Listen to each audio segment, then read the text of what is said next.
Ang atong ebanghelyo para ni kaupat nga Domingo han Adbiento han tuig sumala ka San Mateo, Kapitulo 1, versikulo 18 ngadto 24. Sugad dinhi ang katawo ni Hesukristo. Han karaslon palahi Maria nga eroy niya nga ni Jose, nahibaruan ni Maria nga burod na hiya halarangan Espiritu Santo. Diri karoyag magpakaalo kan Maria Jose kay matadong hiya nga tao. Sanglit na kahuna-huna hiyahin pagbaya kan Maria hinhilomla, kundi samtang ginuna-huna niya ini, pinakita iya inusa nga anghel han Ginoo, pinaaghin inop nga nagsereng. Jose tuli ni David, ayaw pag-alang hin pagkaraot kan Maria nga imo asawa, kay nagburo di halarangan Espiritu Santo. Mag-anak ihay lalaki ngan pagngangaranan mo hiya nga Jesus, kay magtatalwa siya han iya katawhan ti kang ira mga sala.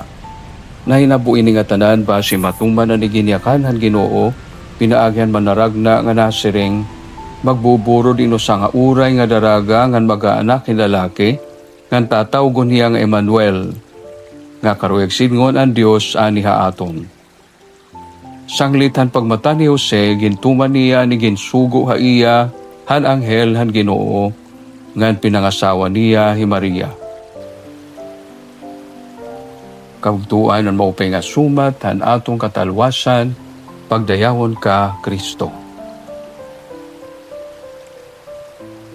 Kaugtuan, ini nga aton nga naging batian nga ebanghelyo, nagpapakilala ha aton hin mas hilarom kan San Jose.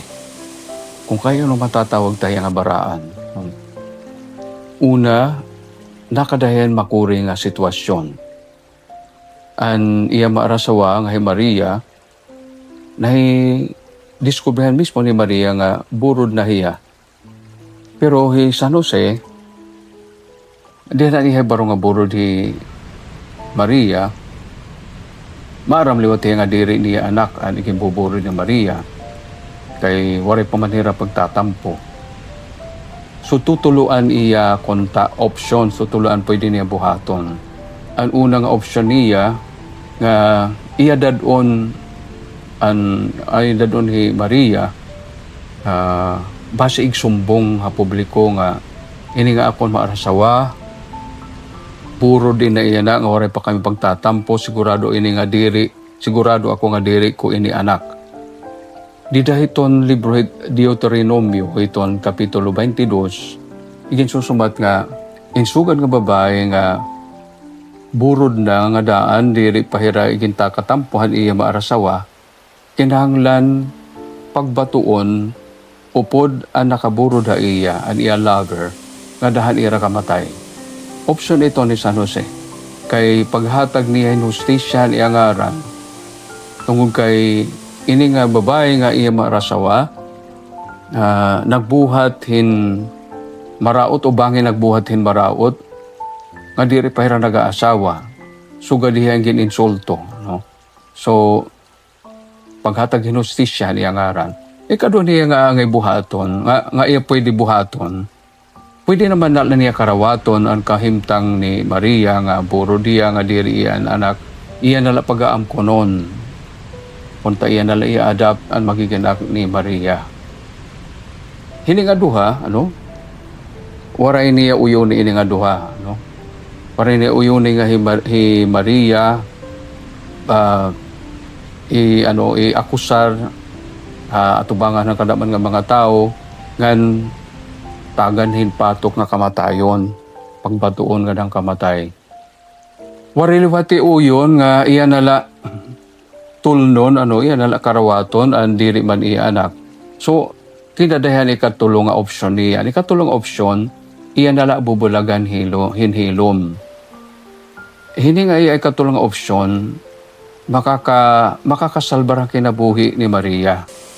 Makakasalbar liwathan maupay nga ngaran ni Maria. Diri hiya mahi babantog nga asya hiniburod na nga diri pa man hiya nakikigtampuan niya maarasawa.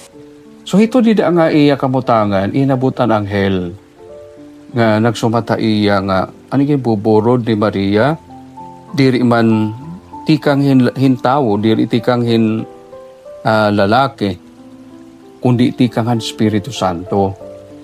Ngan ginsumatan hi Jose han mission niya nga hiyaan magiging tagatimanglo, no? Magiging foster father, han magiging anak ni Maria. Kay kahiyaman ang maghahatag han ngaran han bata. Naman iton katungod iton amahin maghahatag han ngaran han bata. Ani tatawagon niya nga Jesus kay iton karoig siglo niton Jesus, Yahweh amon katalwasan o Yahweh nagtatalwas. Yahweh saves, Yahweh is our salvation. Karoig singon, didahin nga bata, aadaan Diyos nga magtatalwas ang katawanan ira mga sala. Ngan kabugtuan, giniba ni Jose ang iya desisyon. Sinugot tiyahan ka ng Diyos karuyag. So, hindi din kabugtuan, dako angay naton pangaroon grasya sa Diyos nga makagsubad kita kan San Jose nga haluyuhan ka makurihan iya kamutangan.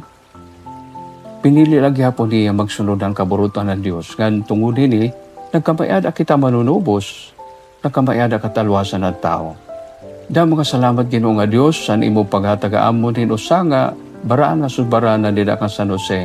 Da mga salamat San Jose han imo iging papakita amon nga imo pagin masinugtanon sa Dios, sinauton ta maging sugad kami ha imo, basi liwat ang katalwasan, mahingan niya among kinabuhi.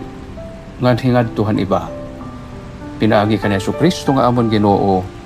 Amen.